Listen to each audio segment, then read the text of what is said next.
네, 안녕하세요. 장고입니다. 네, 오늘은 비전공자에서 대기업을 가는 그 테크트리를 공유해드리려고 해요. 그러니까 저도 비전공자 출신이었고요. 그리고 국비지원 학원으로 시작을 했어요.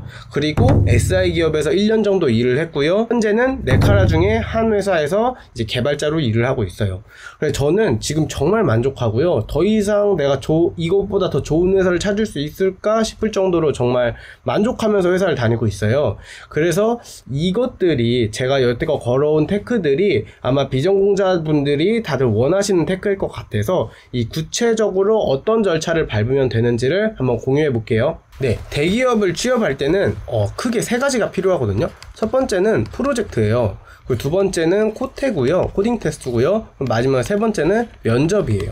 자, 이렇게 뭐가 필요한지 말하면은 아마 비전공 개발자들은 좀 겁을 먹으실 거예요. 아, 이 세 개를 어떻게 준비해? 하나 하기도 힘들 것 같은데 이 세 개를 어떻게 준비해? 그렇지만 겁먹지 마시고요. 이 세 개를 어떻게 효과적으로 준비하면 되는지, 어떤 절차를 밟으면 되는지를 제가 설명해 드릴게요. 네, 그래서 이 테크트리는 한 1년에서 2년 정도 소요가 돼요.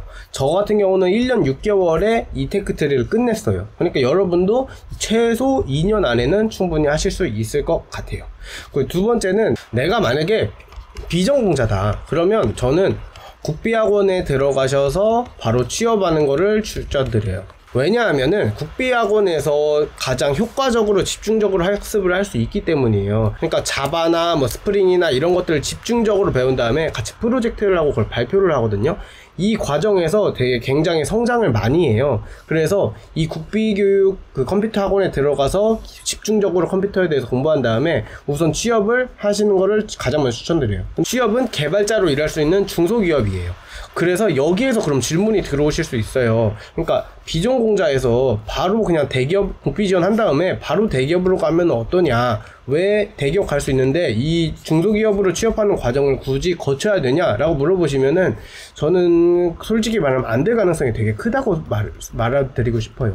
첫 번째로는 우선은 내가 내세울 프로젝트가 없어요. 면접관 입장에서는 보통 프로젝트를 기본적으로 질문을 하고 그리고 컴퓨터 기초 지식에 대해서 질문을 하는데 이 사람이 전공자도 아니고 국비지원 6개월을 바짝 한 다음에 이렇게 면접을 보러 왔어. 그러면 면접관 입장에서는 솔직히 어느 정도 실력을 가지고 있는지 다 보이거든요. 그렇기 때문에 저는 이거는 사실상 너무 힘들다고 생각을 해요. 그럼 어떤 곳으로 취업을 했냐? SI 기업도 상관없어요. 너무 좋아요. 근데 가장 중요한 거는 개발을 해야 돼요. 개발을. 간혹 어떤 기업들은 테스트 시키고 유지보수 시키고 뭐 이런 기업들이 굉장히 많거든요. 근데 일부분은 내가 그걸 하는 거는 상관없어요. 그러니까 내가 해야 되는 업무 중에 일부분은 그런 영역이 상관없는데 그래도 위주는 개발이 돼야 돼요. 그게 위주가 된다면 더 이상 그 회사 다니지 마시고 다른 개발할 수 있는 회사로 옮기세요.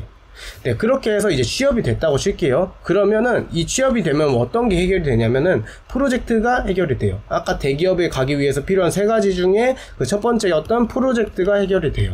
왜냐면은 내가 아무리 토익 프로젝트를 많이 했다고 해도 이런 실전에서 업무를 하면서 쌓았던 프로젝트 경험이 가장 이제 높은 가치를 지니거든요. 그래서 이 프로젝트 경험이 우선 추가가 됐고요. 두 번째는 이제 코딩 테스트를 준비를 하시는 거죠. 코딩 테스트는 한 6개월 정도 걸리세요. 그래서 코딩 테스트를 이제 준비를 시작을 하시는데 크게 세 가지 단위로 나뉘면다고 보시면 될 것 같아요. 첫 번째는 아주 기초 단계예요. 그래서 기본 알고리즘 익히면서 문제 푸시는 거예요. 그리고 최소한 알고리즘마다 한 10문제씩은 미리 풀어보시는 거죠. 그리고 두 번째 연습하는 단계에서는 이제 시간 압박을 준비를 하세요. 그러니까 코딩 테스트는 시간 압박이 되게 크거든요. 그래서 이 시간 압박을 체험할 수 있는 스터디를 만들라거나 아니면은 그런 시간을 제하면서 문제를 계속 푸는 경험을 쌓으시는 거죠. 마지막으로 세 번째는 이제 코딩 테스트를 경험을 계속 쌓는 건데요. 내가 아직 이 기업에 도전할 준비가 안 돼 있어. 아직 내 실력이 낮아. 그래도 지원을 하세요. 이렇게 해서 코딩 테스트 실전 경험을 계속 쌓는 거고요. 실전 경험을 하면서도 이 앞에 말한 문제는 계속 꾸준히 풀어주셔야 돼요. 그래서 이렇게 세 번째로 코딩 테스트 경험을 쌓다가 어떤 시험 너무 잘 봤어. 그렇게 해서 통과를 했어. 그러면 그 다음부터 이제 면접 단계로 넘어가시는 거예요. 면접 단계도 한 6개월 정도 걸리세요.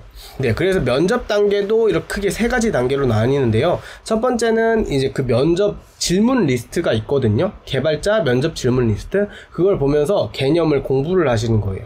그리고 공부를 하면서 내가 이런 질문을 받으면 어떻게 대답을 해야 될지 답변을 2줄에서 3줄 정도로 정리를 하세요. 그리고 그거를 이제 외우시는 거예요. 두 번째 단계에서는. 이거를 계속 외우시고, 그리고 스터디를 만드셔서 이렇게 서로 질문을 주고받고 하는 거를 계속 반복을 하세요. 그리고 마지막으로 실전 경험을 쌓는 거죠. 계속 회사에 지원을 하셔서 코딩 테스트에 합격하고 면접을 계속 경험을 하시는 거예요. 근데 여기서 면접이 끝나면 되게 힘들거든요.